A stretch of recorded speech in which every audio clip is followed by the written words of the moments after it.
Hello. You seem to have gotten into a patch of poison ivy, poison oak, and/or poison sumac. The oils in these plants cause a nasty rash. Luckily, it will usually clear on its own in a week or two. There are things that can be done to make the healing process easier.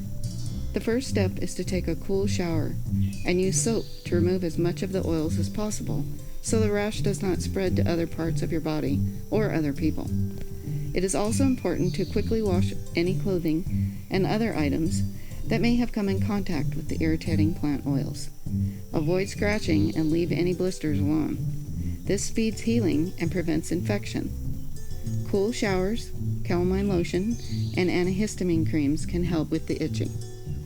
Seek medical attention from a trained professional if you are having trouble breathing or swallowing, signs of infection such as pus or pain, a fever develops, or if the rash is around a sensitive area such as the eyes, nose, mouth, or genitals, the itching is not improving, or a rash covers most of your body. Learning to recognize and avoid contact with these plants is the best measure.